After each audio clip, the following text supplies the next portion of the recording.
रमेश वांजले खड़गवासला से एमएनएस के विधायक। इनके गले में पड़ा हार, मोटी चेन, हाथों में अंगूठी, कलाई में ब्रेसलेट और कड़ा, सब कुछ सोने का है, ठोस खरे सोने का।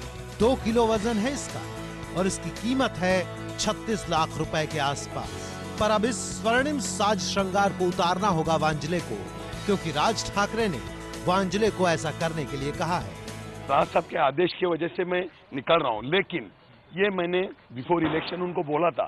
राज साहब ने एक बच्चे की तरह मेरी बात समझ के ली, जैसे हम उन खुद के लड़के के ऊपर, बेटे के ऊपर प्यार करते हैं, उस तरफ मेरी बात समझ के ली कि राज साहब अगर मैंने अभी चुनाव के पहले एक गहने निकाले तो मेरे को डैमेज जा सकता है।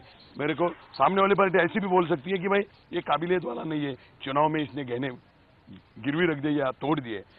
ये बात मैंने बोली थी। राज साहब ने ये बिल्कुल पिताजी की तरह मेरे बात समझ के ली और मुझे उन्होंने कंसीडर किया कि ये चुनाव के लिए ठीक है, लेकिन आफ्टर चुनाव ये चलेगा नहीं।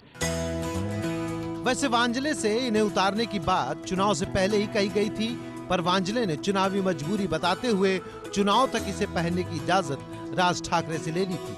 पर अब ये उतर जाएगा और इसका वांजले को मलाल भी नहीं है। राज साहब को ये बोलता हूँ कि ये मेरे लिए कोहिनूर हीरा है। कोहिनूर हीरा के सामने 2 किलो तो कुछ भी नहीं है।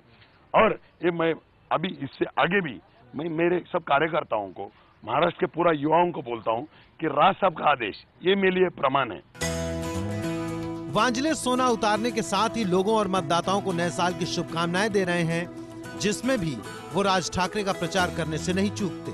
गणेश की सिद्धि, चाणक्य की बुद्धि, शारदा का ज्ञान, कर्ण का दान, भीष्म का वचन, राम की मर्यादा, हनुमान की ताकत और राज साहब का जानतेपन और शूरपन मिलो, ऐसा मैं परमेश्वर के गणपति के चरण प्रार्थना करता हूँ। यूं तो उम्मीदवार जब एमएलए बन जाता है तो उनके बदन पर गहने बढ़ते हुए दिखते हैं, उसकी माली हालत सुधरते हुए दिखती है, लेकिन यहाँ बिल्कुल उल्टा है।